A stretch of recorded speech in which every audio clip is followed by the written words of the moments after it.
The seagulls follow trawler. It's because they think sardines will be thrown into the sea. Thank you very much. Talking nonsense. So I thought, no, enough's enough. Why should I put up with that? Talking nonsense. So I thought, no, enough's enough. Why should I put up with that? Don't back down, double down. Don't back down, double down.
Thank you for joining this Sunday on the Bhoycie bus.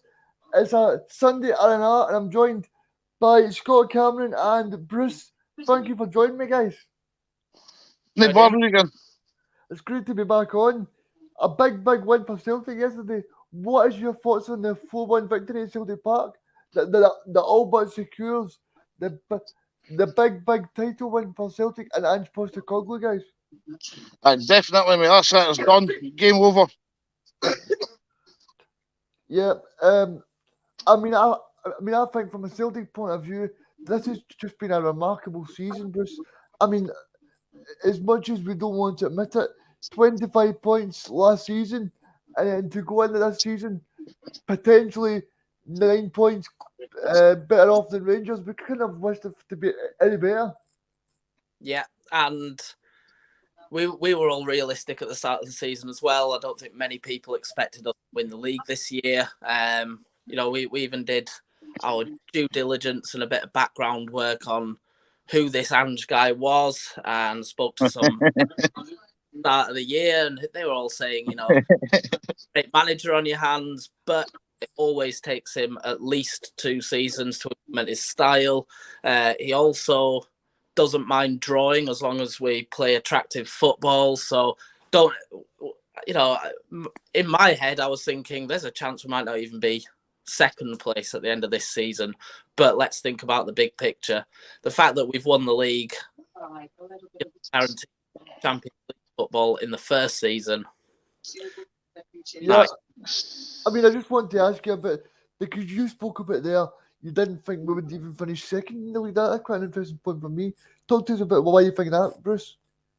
Well, we were so far off it last year with supposedly, we're retaining all of our top stars, and the reason we retained them was our 10 in a row push. So we must have thought that they were, by far and away the best asset we had at the club, and those assets all left the club to be replaced, including the manager, to be replaced by lesser known people.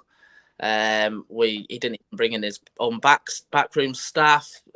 Right at the top of the club, hierarchically, everything seemed to be in a mess. We didn't have a clear plan forward. I don't remember us being in a worse position at all going into a season. So, to have surrendered 25 points difference, it was probably even more than that compared with the season prior to last season. To claw that back amidst absolute chaos just seemed completely unrealistic to me. And I we were in the middle of capitulating.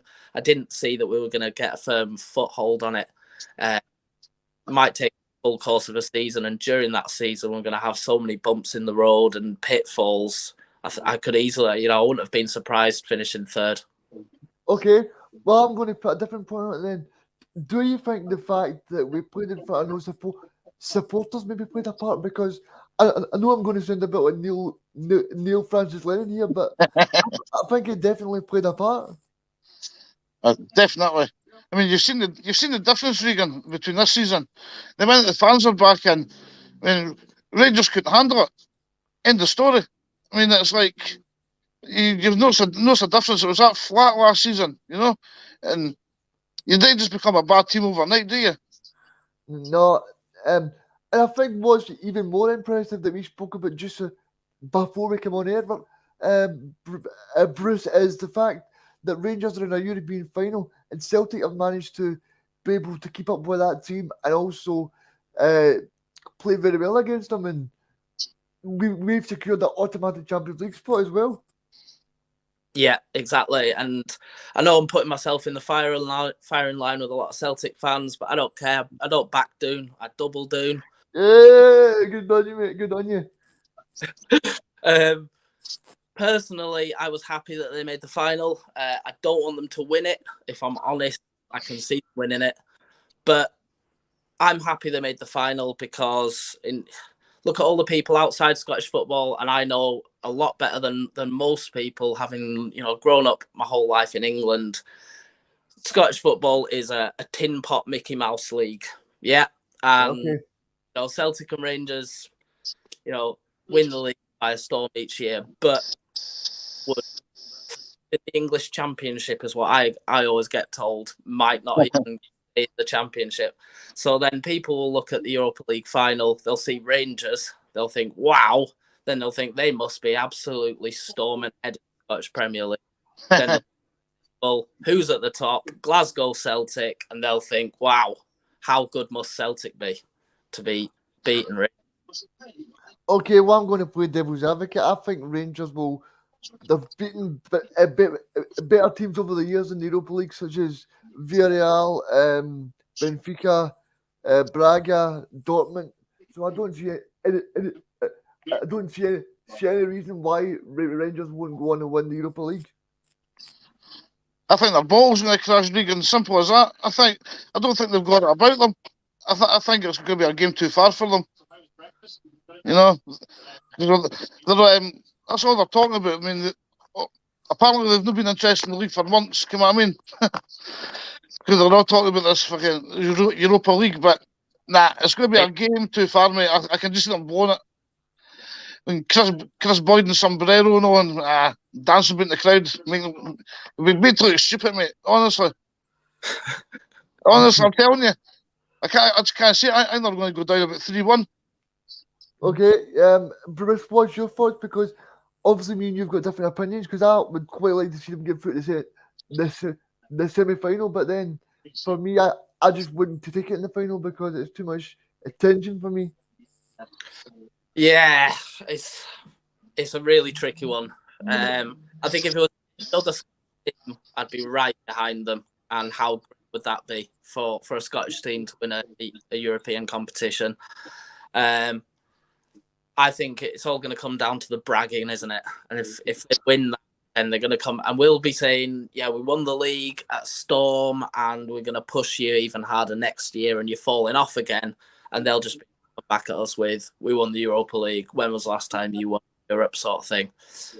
On the flip, I think we're building a team that, if Rangers this year are good enough to win the Europa League, Celtic next year definitely are. Whether we do or not, who knows? It kind of makes things interesting, I guess. Yeah. I mean, I'll be the equivalent of England win the World Cup. It'll get rammed in your throat every year, mate. You'll never hear the end of it. Yeah, I mean that's the big thing for me. I know Bruce is Bruce might think differently, but that, I've never heard the end of England winning the championship in 1966. You know. Oh. So I support Scotland. My brother supports England. There you go. Aye. It's a weird one for me because obviously, you know, the vast majority of all the people that I respect and known all my life support England. So you want to see your friends happy, don't you? Every time we're in it though, I mean, we seem to. Is it if we qualify, we're in England's group in the Yes. Why does this always happen to me? You know, we don't qualify for 24 years, and then suddenly we're in it, and all I get is "we're gonna smash you, England forever," and you're just like, can you not just be happy for me? We're in the tournament. Yeah, I mean, I just thought of a point there, and it's the fact that you spoke about two Scottish teams and the Champions League. I mean, it's just going to be good for Scottish football, but from a Celtic point of view, that squad at the moment is better than the Rangers squad, so there's no reason why we can't kick on next year and give a real push to this, either the Conference League or the second tier competition. Yeah, definitely. We just need to upgrade in like certain positions, you know. We got caught cold this season. There's just no way we're going to compete this season, you know. So I think that when they start getting more players and that and get certain positions sorted out, we should be a better run at it, shouldn't we? Yeah, and then just touching on yesterday's game, obviously there was some great finishes from Celtic. They scored some great 4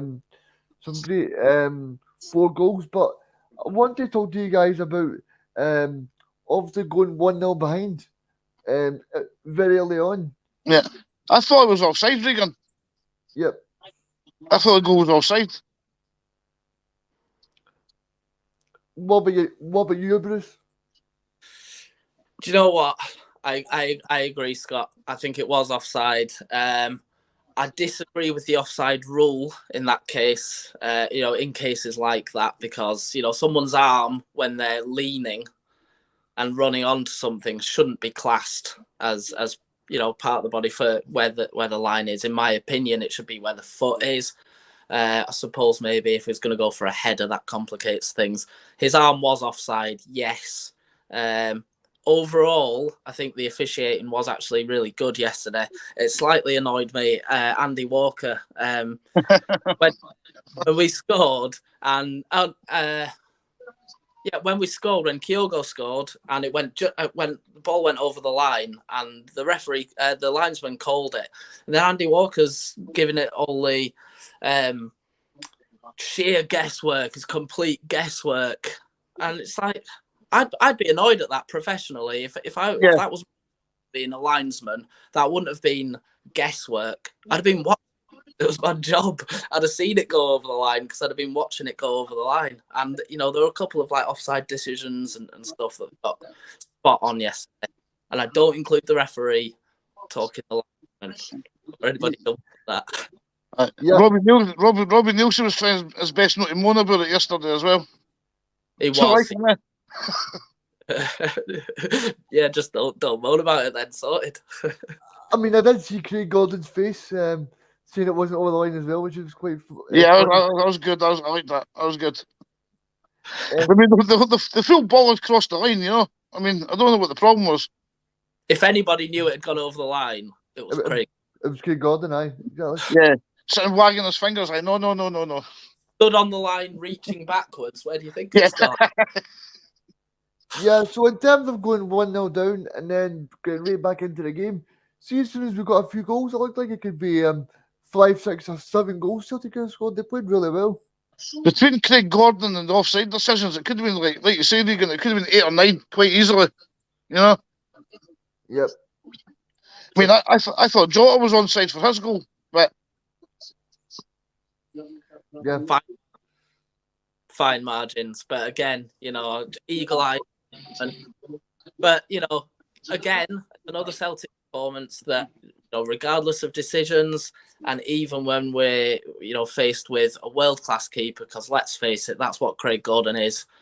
We've scored 4 goals, still won by a clear 3 goals after going down in the 3rd minute by. So there's some grit in that team there. He doesn't let the ball get put through his legs, does he?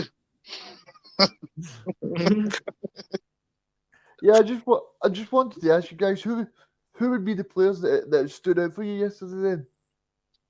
I thought O'Reilly had a good game.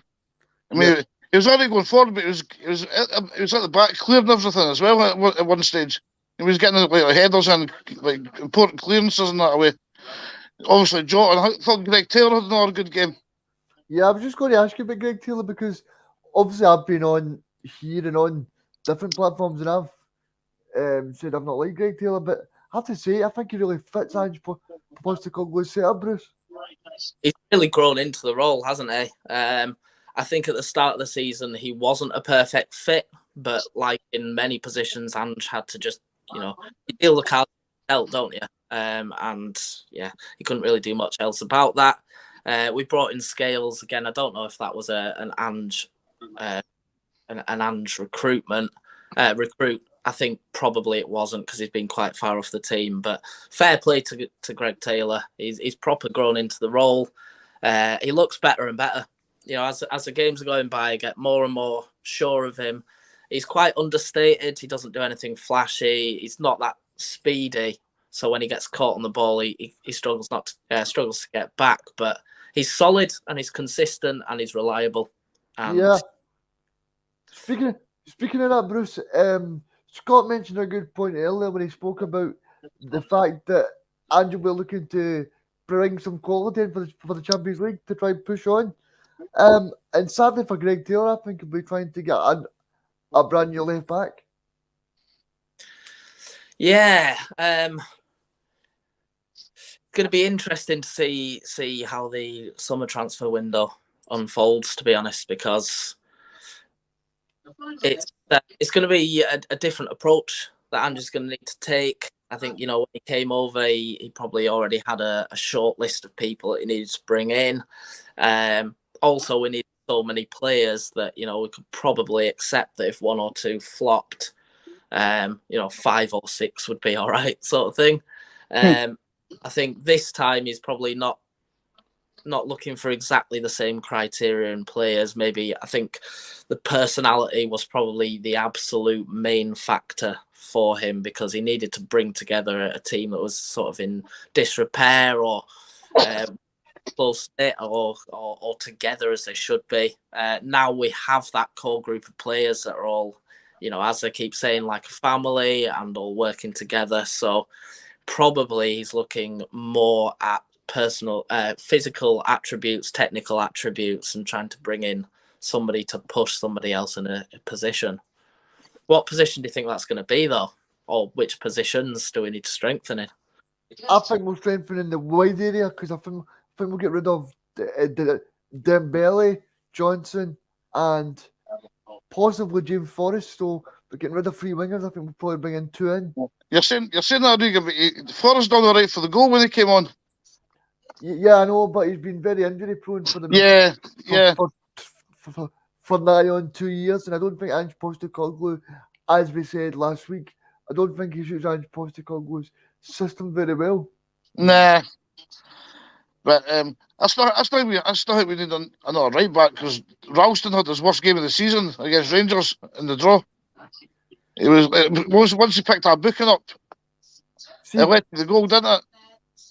See, for me, everybody's going to have a bad game, and I think true.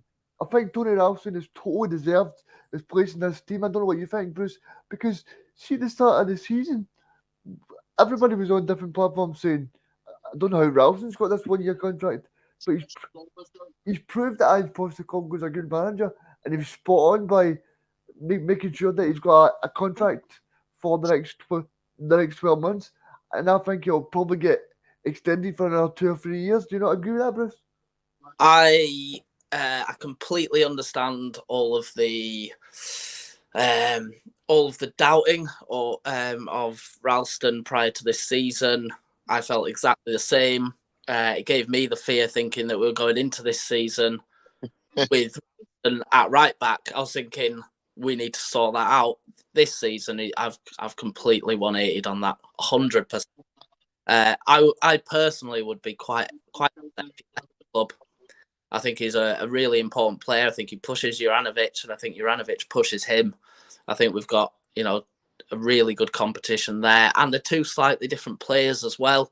So we, we're up against a more physical team or a team with like a deeper defensive block. Get Ralston on, he'll break through the lines, he'll fight for it, he'll scrap, and he'll drag us over the line. If we're playing a more expansive attacking opposition, get Juranovic on. He's got the skills, he's got the close control, and he's got the forward vision. So, yeah. I still think we need more cover at right back though. I still need another body at least. I think. Just in case. I'm just thinking that in terms of the two right backs we've got a Croatian international, we've got a Scottish international, and probably you're not going to get a third person to sit on the bench and be happy. True. If you bring a third guy in, Bruce, I don't think he's going to be happy that he's sitting on the bench all the time, eh? He will be if he's come up through the ranks, through the youth academy. If he's, the next talent around the corner or on the horizon or whatever. Yeah, that's what I mean. I'm talking about in terms of spending, say, £4 million. I don't think we can spend £4 million on a third right back. I think we should just try and get someone from the B team or someone that, from the Irish League that will cost us pennies. Because what's the point of spending big money on a brand new right back? Yeah, absolutely. And Bhoycie's right as well there in the background. So if you think about our left back options, who have we got? We've got Greg Taylor. And that's basically. Yeah, he's a little bit like Marmite, Greg Taylor, but he does do the job, and I think most people would admit that even if they don't really like him as a player, he's doing the job and he fits the system. But then who have we got? If he got out the team for whatever reason, that's it. We trust who can pick up where he left off. I don't think we do. So, no. Yeah, I want to just ask you one more question on next season then, Bristol Scott. Do you guys think that Celtic don't trust their B team as much? Because you look at someone like Dembele, who Celtic he'll not be at Celtic next year, and I think it's a shame because he was one of the big talents, not only in Scottish football but in European football. Everybody was after this guy. I mean, I think what's going to happen is if he walks away, that's another one. We shot ourselves in the foot again. All the talent we've had, and we've let go, and they're going away performing for other teams. It's a joke. I mean, he could have been in the team 2 years ago. You know what I mean? Yeah. He's got the ability, but I mean, you always had the argument that he was too small and easily knocked off the ball and on, But you'll never know unless you give the guy a proper chance. Yeah, absolutely. And how do you get yourself? How do you build up the physical without that first team football? You can't do it anyway, can you? So he needs to be playing against men week in, week out, doesn't he? Yeah, exactly. Yeah. I just want to touch on this comment from Paul McFarlane, who touches on the fact that Celtic need to try a new system for European football, and I tend to agree with this, right? Because you look at the fact that, as much as we'll talk about it again, you look at the two European runs that Rangers have had recently, 2008 and right now. Both of those times, Rangers are not playing good football. Rangers are setting up and basically set pieces and counting teams in the break. That's what we need to do. I think the fact that we went to Bayer Leverkusen earlier in the season, we played some great football, but if you look at European football, I mean, I'll take for example the Spurs Liverpool game last night. Spurs went into that game and knew that they had to be defensively sound first of all, and then they could play. I think one of the big dilemmas for Ange Postecoglou is how much football you play, because you look at Rangers as well. Rangers are very savvy in what they do. They waste a bit of time. They're breaking up fouls. They're getting free kicks. They're getting caught. And I don't think that's what we see from Ange Postecoglou. So I can agree with that point from Paul. But do you think he's just too gun ho then, Reegan? Do you think it's just like all attack basically, and like they're trying to overplay sometimes, and you make a little mistake against a bigger teammate, and they're going to just punish you. You know? Yeah, I'm just going to give examples. See if you watch European football like Serie A and stuff. Aye. Serie A, they're like very well drilled, very well set up, and Ball to the back. but they're also very well drilled going forward as well. And I think that's what we need to be. So it's made that balance you're looking for, yeah. See, when we played Bayer Leverkusen at home, we played Bayer Leverkusen off the park for the first 20 minutes. But then but then the problem was we got overran the midfield. But then if you go back to the Italian approach, they would say, well, we've got them rattled here, but we'll try and settle the game down here rather than going too gung ho, because that's when we catch ourselves out. I mean, I'll take you back to Bodo Glimt when we went and we played Bodo Glimt, and it was 2-0. And even though we were 2-0 down, we were still well in the game. Yeah. But the problem was that they overran us in the midfield because we had too many ball players in midfield, and that's every time you watch Celtic this season, it's the ball players in midfield that's not worked. We've played Rogic and Matt in midfield as a midfield too. That's not going to work in Europe. In Europe, you need people like Scott Brown or Beaton to.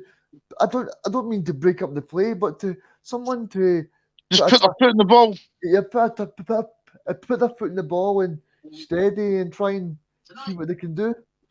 I mean, I would take a Scott Brown type player, like kind of like a Scott Brown for about 8 years ago. Yeah. Yep. Yeah, so that kind of version of Scott Brown. I'd take somebody like that in the team. Yeah, and I think that's all Celtic are missing. Someone to break up the play and someone to manage the game. I think even if you watch us like the game at Ibrox when we won 2-1, but part of the problem was that even when we went 2-1 up, Rangers had the majority of the ball, and then Beaton comes on with 6 minutes to go to try and break up the play, which was a good move. But then Beaton's not really physical anyway. He's big, but he's not really a physical player, you know. Yeah, just before we go to the end of this talking point, I did see on Instagram last night that near Beaton and his family, his daughters and his wife were taking photos of the pitch, saying it's been a great journey. Do you think that's the end for Neil Beaton? I think so, because we're going to have to upgrade in that position anyway, aren't we? So I think he's done his time, hasn't he? I think he's been here long enough now. Yeah, I mean that would have made a good headline for the paper. What's happening, Beaton? But thank you to Phil McGinley for becoming a YouTube member. And if you want to become a YouTube member, guys, then just press the member button and become pop in and buy your ticket for the bus.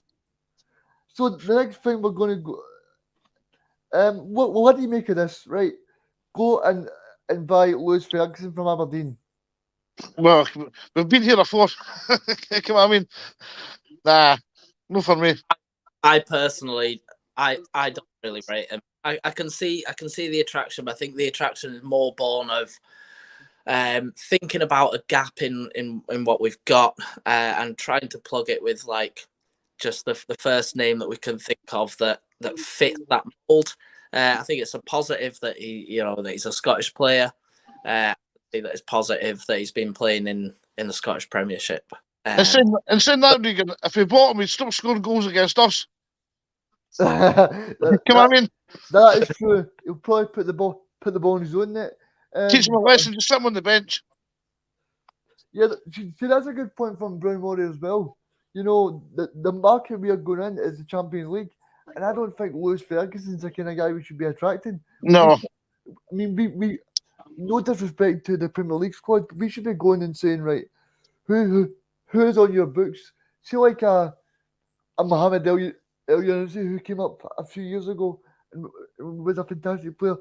We should be going to players to teams like Crystal Palace or someone like Southampton and saying, who is the next player that you want to pop up here? Because as much as we don't like to do it, Celtic is a stepping stone for these players. Well, that's it, yeah. And And it's worked in the past, Reegan, hasn't it? Like you say, when we Ellen Lucy, I mean, he's went on here and not actually a no bad season for Southampton, hasn't he? yeah, he's been fantastic actually, and now Fraser Forster's now the number one at Southampton as well. Mhm. So it just shows you that as much as we say Celtic shouldn't be a stepping stone, and stuff like that, but clearly there's a market for Celtic to be a stepping stone.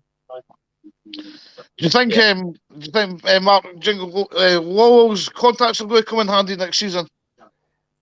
Do I think Lowell's contacts will come in handy? Yeah. I do like the line that Ange says that he worked on with this Mark Lowell guy from Japan. I do like that line. Because clearly that means that they're going to go back into the Japanese market. What do you guys make of I'm not the other Japanese player? Is it Gucci? What do you make of him not being in the squad much? It looks like he's getting saved till next season because he's fit. It's just since the Alloa game. Oh, he's taken that injury, but he's carried on playing like Hatate. Yeah. So I think he's maybe leaving it to him for next season then, because if it was me, I'd have had him in the squad weeks ago because he's maybe a strong tackling player. Okay, I mean, he's maybe like a the sort of player that we've just been talking about. He's maybe one of them kind of type players there, but we just not seen him. I think that early on in the season and probably up until the winter break, when we were recruiting players, it was with in the back of the mind the thought that there was a good potential that we weren't going to win the league. Also, there was lowered expectations from the fan base for winning the league, so it's okay now to bring in players. I think the idea back then was a lot more focused around squad rotation, getting players bedded in, building a process, building a mindset and a way of playing, a way of thinking, and then we just kept winning and we found ourselves at the top of the league. And since then, I think Ange has just thought, I don't want to change this team too much. It's winning. We keep putting out the same team. We go again. We keep winning. We keep getting 3 points. To bring a player like Gucci into the fold, against Rangers last weekend or in the Scottish Cup semi-final, or when we're playing yesterday, and 3 points all but guarantees the championship for us. And saying that, Bristol, and saying that, I mean, would it been any worse than him Gucci blowing out his arse for the last couple of months? You know what I mean? Would there been any difference? Come on, I mean, we'd probably been stronger anyway. Come on, I mean. If we'd lost one of those big games, and we'd had one or two players in who hadn't had much game time, who hadn't proven themselves, who weren't, bedded in with the team, and we'd lost one of those big games, suddenly the questions start coming in. Why would you play Gucci in such a big game? We're throwing away the league and all of that. So, but obviously, Ange obviously knows the guy. I mean, he's like the other Japanese guys he's brought in. He knows what he can do, so it wouldn't be too much of a risk. You know what I mean? True. Yeah, I just want to move on to the next talking point I've got, and that is Ange Postecoglou. The impact that Ange has made, it's simply as amazing. I mean, John Harrison speaks about it. All the Celtic former players speak about it. And what he's managed to do in the space of 12 months has just been remarkable. I mean, I think he's brought the whole fan base in. Like, things like yesterday, I mean, you could see that support that he's got from the fans. He must be loving that, being here and seeing that support that he's got. Because as much as Ange maybe he said a few things in the press conference that I'm not living in a different planet, but I'm sure Ange would have he would have known that the fans would have when Ange Postecoglou who, do you know what I mean? So it's kind of like justification for Ange that he's managed to turn millions of Celtic fans to be in love with the guy for so long. I mean, for Celtic to be transformed this quickly, it's just a testament to Ange and John Kennedy and Strachan as well. It just shows you what can happen if you've got a guy who actually knows what he's talking about. You know, I mean, everybody was treating the guy like an idiot when he first came. You know, and you're still getting it to a certain extent now. Because bear in mind, we've not won the league. Rangers gave it to us. Remember that. Yeah, they didn't want it. You know what I mean? But obviously, I mean, the guy obviously knows what he's doing, and like you said, Reegan, he's not stupid. He's came over here. He's had a game plan. He's stuck to it, and it's worked. And I mean, I've seen a tweet yesterday. It's from an Australian journalist, and he basically says that the whole of Australia want to.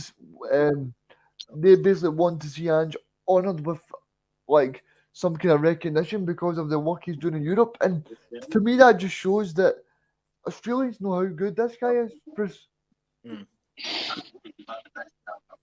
Everywhere, anybody who has any exposure to him immediately realizes that this guy is serious, and he's also really creative. You know, he's obviously picked up tips or tricks or whatever, or adopted certain styles from other people, but he's created a sort of a collage or a mosaic of them. He hasn't just gone, I want to be a manager like Pep. How does he set up his teams? I'm going to do this. He's thought of that, then he's thought of his own philosophies.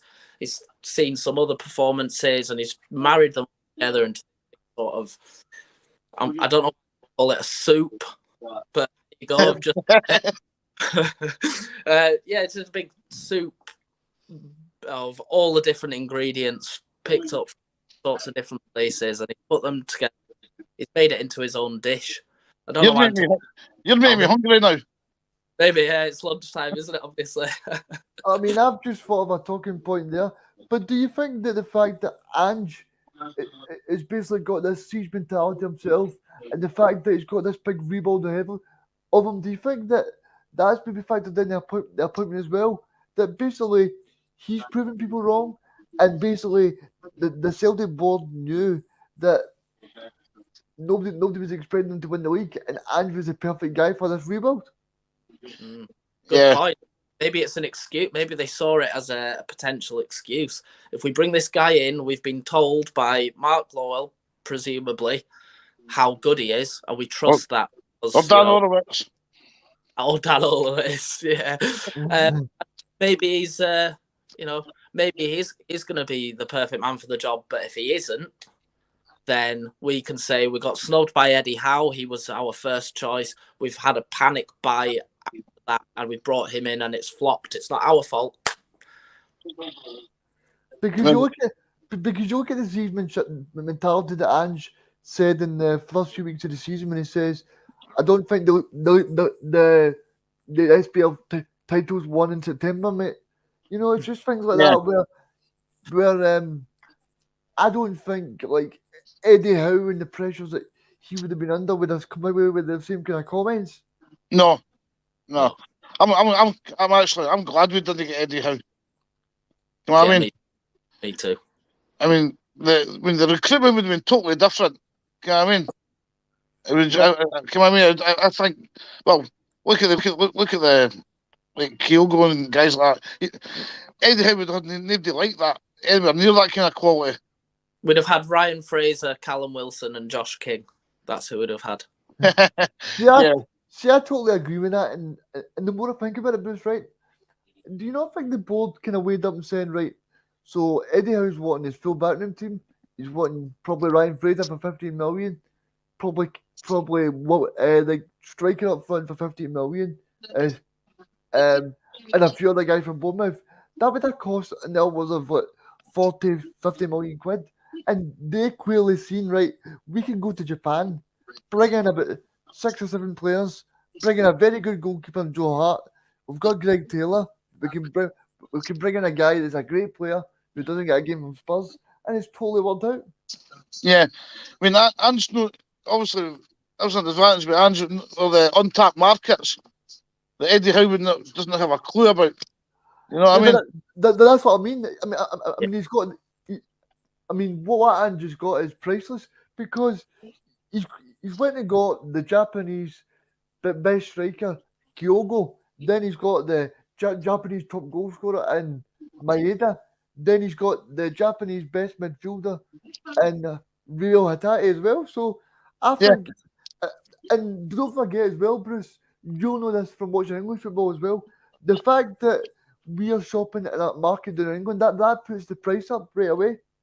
Yeah, and it's a good point from you as well. You say Ryan Fraser 15 million. Realistically, we wouldn't get him for any less than that. And then if we wanted Josh King as well and Callum Wilson, suddenly you're going to the board and saying, I need £42 million to bring in these 3 players. I then need to bring in another 8 players, and the board are going, on your bike. That's not happening. Or on your bus. Go get on the bus. Yeah, on your bus.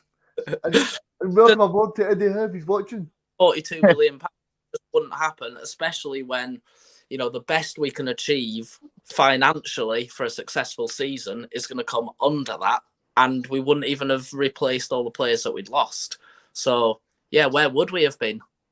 We'd have been in a situation like last year with all these loans from reserve teams in the EPL and things like that, players who either didn't want to be in Scotland or weren't quite good enough. See, that's a great point, Bruce, because if you look at the way that Eddie Howe possibly could have went, it would all been English-based players that have maybe at the end of their career they're not good at a game anywhere. But you've got players like Kyogo who's in his prime. You've got Maeda who is still 24 and probably wants to go to the Premier League. You've got Rio who's the best midfielder in Japan, voted by the J League, and you've got a very good manager that's obviously got a very good reputation. And no disrespect to Eddie Howe, but his last job that he did before Bournemouth, I know he's at Newcastle now and doing very well, but the last job he had, he got relegated with Bournemouth on the South Coast. Yeah. He was also... What he did with Bournemouth was fantastic. Like, to be fair, to take Bournemouth up to the Premiership from where they were, amazing feat. But his pressures were always, everybody expected them to get relegated and were, singing his praises when they didn't get relegated. So he goes into every match as an underdog, probably less pressure on that, bit more pressure on finances, less pressure on results. Then to make that switch to almost the opposite, a lot less pressure on finances, massive pressure on every single game. Away to Johnston, win this game, you're in the final. He's not been in a situation like that. I'm sorry about Eddie Howe. Like, Celtic on the Bournemouth, end of story. I don't think he can handle the pressure. You know what I mean? Having his merry men. You know what I mean? Yeah. Yeah, but that's an important point as well, that the fact that Ange Postecoglou's come in and every single person, not just the fans, but the board, the backroom staff, the players, every single part of this squad in this Celtic Football Club is bought into Ange. I think that's so important. Big time. Yeah, you just can't get enough of him. I wish he did a 30-minute press conference or interview because you go on YouTube, you're like, what else has Ange said? Oh, nothing today. So if you were working for him as a playing staff or a physio or whatever, just imagine that level of influence and creativity. I'm happy that he's going to be getting some help with recruitment next season though. Because you can't hear him doing everything, He doesn't need help, so I'm glad he's getting somebody to, some assistance for next season. Yeah. I just want to ask you about the recruitment for next year, right? Because obviously you guys watched it yesterday, like me. Do you think, from all the signs of Jota, do you think Jota will be a Celtic player next year? I think it's done. I think the two of them are done. I'm feeling like that as well. I don't like on our WhatsApp group chat last week before the Rangers game, most of you lads were saying, if we win, we win the league, and I was saying, even if we win, feet on the ground, heads down, carry on, stay focused. So I don't like being definite until something's over the line, but it looks it really positive. When he scored against Rangers, you can tell his celebration. Doing that, and he looked so happy. And then yesterday, after when he was being asked about his contract, he gave nothing away, but he did look on his face like whatever the decision is, he's made it, and he's very happy with it. But remember, he's beaten IQ as well, so that means he's staying. You know what I mean? So yeah, that's true. I'm just saying, like, that's true, Scott. Now we're going to move on to a different talking point, and that is the fact. Do you guys agree with me in the fact? Do you think that this has been the sweetest title race for Celtic to win since 2008, when famously Jan Venagura Hessling scored that great winner at Tannadice when Rangers were up at Pittodrie and lost to Aberdeen? Definitely. I mean, look where we were last season. I mean, we had no right to be, like, even within 9 points of Rangers, let alone 9 points ahead of them. I mean, the turnaround has been crazy. So, yeah, definitely. And like you said earlier on, Reegan, Rangers being a good team as well. For us to go and overtake them like we did, Yeah, I mean that's a great point you touched on there, because, like, I spoke about this before, but as much as we don't want to admit it, the standard of Scottish football, it's got better the last couple of years, and the fact that we've got a team on the park that we can be proud of now, and we can say, right, this Rangers team's in the European final, but Celtic can do better than that. They can go and win the championship. Yeah, I mean, never seen it coming. I mean, the way everybody was talking, you maybe be happy with a cup and maybe finishing within like 4 or 5 points of Rangers or something, and that be seen as a good season. But to go on and do what we've done, it's just like, yeah, I agree. I'd probably go 10 years earlier. I think, well, for me personally, I've enjoyed this probably the most since 1998. I think going into this season is the least expectation that I've had for a Celtic team projected forward for the end of the year. Remember in that 98 season, after a few games and stuff, we weren't, what were we, third or something? Yeah. After settled down, that's where I expected us to be this year, and we've just stormed ahead. And that's quite funny you say that, because there's quite a lot of things that are quite similar, because if you look at a manager came from Japan as well. And Rangers got beaten in the Scottish Cup final. Yep. Fair Hearts.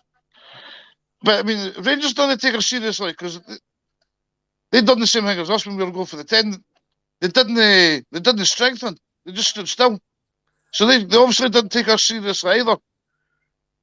See, that is true. Yep. I think the fact that we strengthened so much showed how important this season was. Mm-hmm. I think if there wasn't automatic Champions League qualification on the line, you wouldn't have seen such a big overhaul. And the fact that you've got so many, I mean, people like, see Joe Hart, right? Joe Hart's a guy that's got 75 caps with England. He's last year he was in a dressing room with the France captain who won the World Cup. He shared dressing rooms with Vincent Kompany, David Silva, Sergio Aguero, Frank Lampard. So many great players, and that can only help us. Seeing Joe Hart, just shows you what a bit of confidence can do for somebody, because he's not just became a bad goalkeeper overnight. I mean, he's had a rough 2 or 3 years, but but like obviously when he's found a proper home where he's wanted, the ability just all of a sudden just comes back. It's like The only thing I would say on Joe Hart is that do you think, Bruce, you'll know better than me, but do you think that if he plays well in the Champions League and Celtic do secure this title, that then he could be back in the England squad? Because surely he's better than Jordan Pickford. I mean, Jordan Pickford's sitting at the bottom of the English Premier League and not doing too well either. If I'm honest, no, I don't. I think it doesn't matter at all how well he does up in Scotland. Look when we had Foster. yeah. He was phenomenal week in, week out. Even against like Barcelona, they weren't getting past. And what did he get? Was it one cap he got? Was it Bhoycie? Yeah, one cap was it. Yeah. Something like that. And he's going into Champions League matches against, at that time Barcelona were far and away the best team in the world, hands down. Everybody wanted to watch every Barcelona game that was on because everyone was just thinking that was the birth of tiki-taka and all of that. And we were thinking, wow, Messi at his best as well. What is football? Yeah, with Xavi and all of those people, and they couldn't get one past Foster. And Rangers couldn't score past him. Nobody could score past him. Barcelona called him the Great Wall after that game. And did he get a game for England? No. It's because playing in a Mickey Mouse league. That's all they could think. Mickey Mouse. Even Barcelona and Lionel Messi can't score against him, but he'll go up and play against Dundee next week, and therefore he's shit. And he's not good enough to get a game against Estonia for England. Yeah. You can play Barcelona, but you can't play Estonia. Yeah. I just want to thank everybody for joining us because, as you can see, Scott's got his Bhoycie bus teacher. We've got a few weeks left with Fanboy Football. They're joining us for the rest of the season. And if you want to get a Bhoycie bus t-shirt, then please do. And please hit the like and subscribe button as well. The final talking point we're going to move on to, guys, is the fact that have you guys got a favourite game or a favourite memory from this season? I had to be the 3-0 at Parkhead against Rangers, hands down. That was us letting them that we were finally back, and I think they got the message that day. Yep. I kind of agree with that because if we didn't win that game, then it's kind of backs against the wall, trying to hold. Yeah. And the fact that we came out that day, and we were so up for it, and we were so much better than them. I think it could have been 6-0. It could have been 6. Yeah. Quite easily. If it wasn't for Alan McGregor against Chaos. Yeah. Have you got a moment that you think swung it? Because for me, the Rangers 3-0 was my favourite game, but I think the moment that swung the title our way was the Ross County away.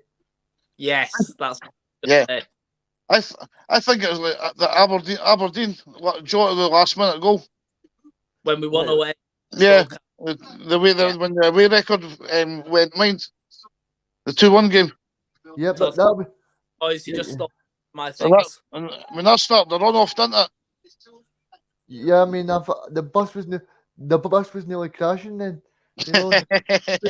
Celtic fans were calling for Ange's head then. The bus doesn't go straight through walls. Exactly. Unless Bhoycie's drinking that dragon soup.